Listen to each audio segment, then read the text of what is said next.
Love of Life by Jack London, Part 4.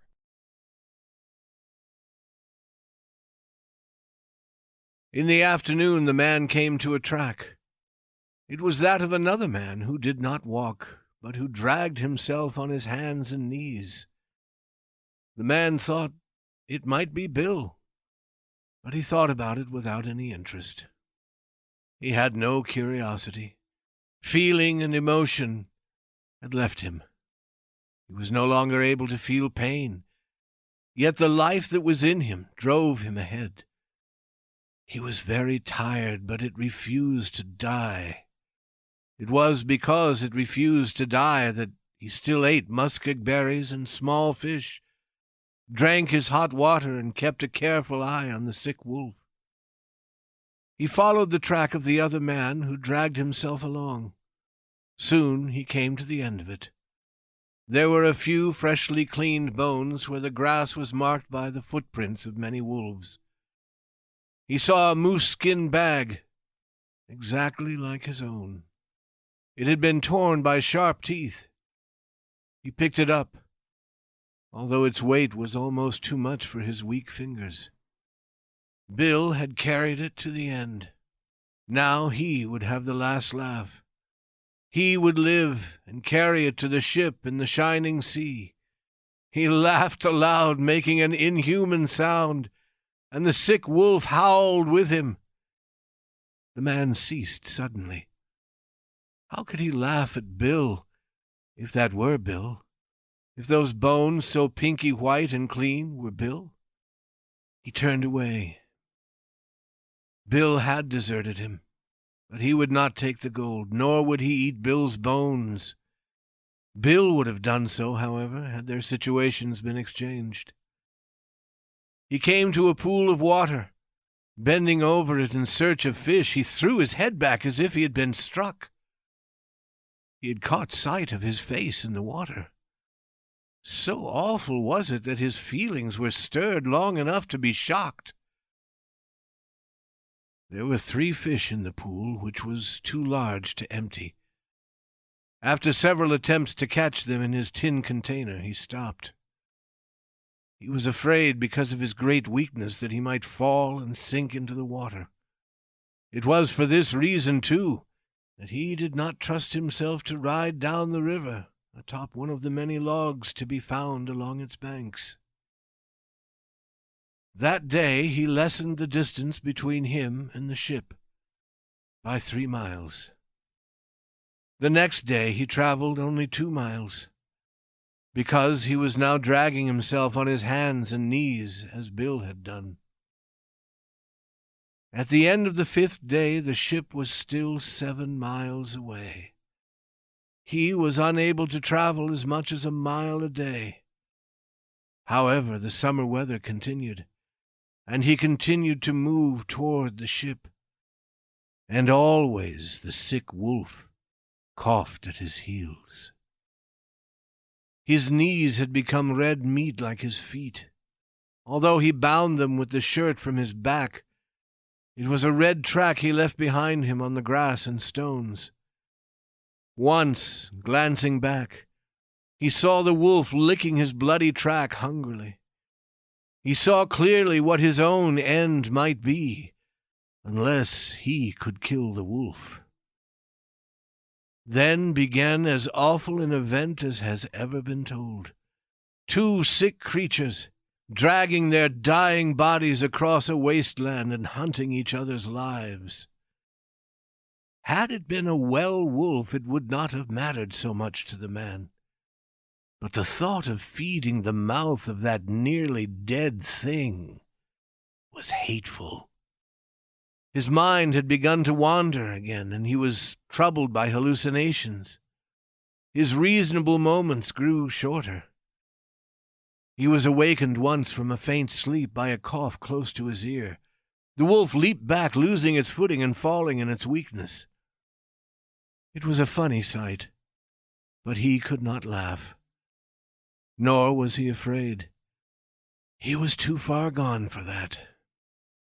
But his mind was, for the moment, clear, and he lay and considered. The ship was no more than 4 miles away. He could see it quite well when he rubbed his eyes.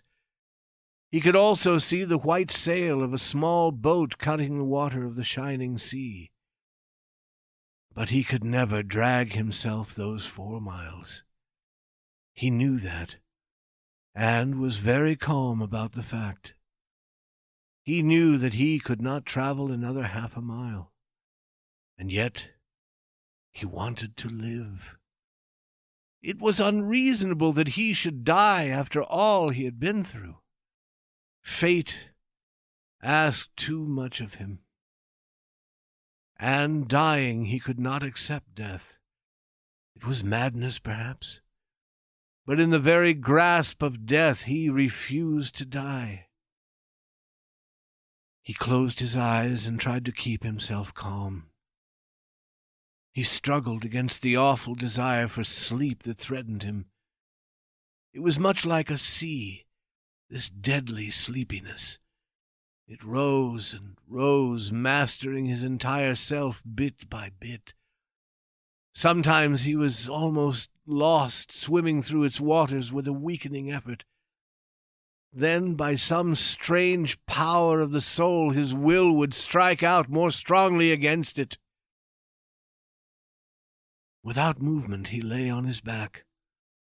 He could hear slowly drawing nearer and nearer the sound of the sick wolf's breathing. It came closer, always closer, and he did not move. It was beside his ear. The dry tongue moved across his face. His hands struck out. Actually, he had willed them to strike out. The fingers were curved, but they closed on empty air. Quickness requires strength, and the man had not his strength. The quiet waiting of the wolf was awful. The man's waiting was no less awful. For 1/2 a day he lay without motion, fighting off sleep. He waited for the thing that was to feed upon him, and upon which he wished to feed. Sometimes the sea of sleep rose over him, and he dreamed long dreams. But always through it all, waking and dreaming, he waited for the noisy breath and the feel of the tongue. This time he did not hear the breath. He slipped slowly from some dream to feel the tongue along his hand. He waited. The teeth pressed softly, then more firmly. The wolf was using its last strength in an effort to sink its teeth into the food for which it had waited so long. But the man, too, had waited long. The hand closed on the wolf's mouth. Slowly, while the wolf struggled weakly, the other hand moved across the wolf's body. 5 minutes later, the whole weight of the man's body was on top of the wolf. The hands had not sufficient strength to grasp the wolf about the throat until it died, but the face of the man was pressed close to the throat of the wolf, and the mouth of the man was full of hair. At the end of 1/2 an hour, the man felt some warm drops of blood in his throat. It was not pleasant. It was like hot melted metal being forced into his stomach, and it was forced by his will alone. Later, the man rolled on his back and slept. There were some scientists traveling on the fishing ship Bedford. From where they stood on the ship, they could see a strange object on the shore. It was moving down the beach toward the water. They were unable to decide what it was. Being men of science, they climbed into a smaller boat and went ashore to examine it. And they saw something that was alive, but which could hardly be called a man. It was blind and did not know what it was doing. Its movements produced little effect, but still it continued to drag itself across the ground at the rate of about 20 feet an hour. 3 weeks later, the man lay in a bed on the fishing boat. With tears streaming down his face, he told who he was and what he had experienced. He also talked without meaning about his mother and a home in California among the flowers. The days were not many after that, when he sat at table with the scientists and the ship's officers. He delighted in the sight of so much food, and watched it carefully as it went into the mouths of others. With the disappearance of each mouthful, an expression of sorrow came into his eyes. He was not mad, however. He hated those men at mealtimes. He was afraid that there would not be enough food. He inquired of the cook, the cabin boy, the captain concerning the food supply. They reassured him numerous times, but he would not believe them, and went into the kitchen to see with his own eyes. It was noticed that the man was getting fat. He grew bigger with each day. The scientists shook their heads and gave their opinions on the problem. They limited the amount of food given to the man at his meals, but still his weight increased. The seamen smiled. They knew. And when the scientists decided to observe the man, they learned the reason. They saw him walk about the ship after breakfast. Like a man begging with an outstretched hand, he approached a seaman. The seaman smiled and gave him a piece of bread. He grasped it and looked at it as a greedy man looks at gold. Then he put it inside his shirt. He received similar gifts from other smiling seamen. The scientists were careful. They allowed him to continue. But they secretly examined his bed. It was lined with bread. Every inch of space was filled with bread. Yet he was not mad. He was preparing for another possible famine, that was all. He would recover from it, the scientists said. And he did, even before the Bedford sailed into San Francisco Bay. Love of Life by Jack London, Part 4.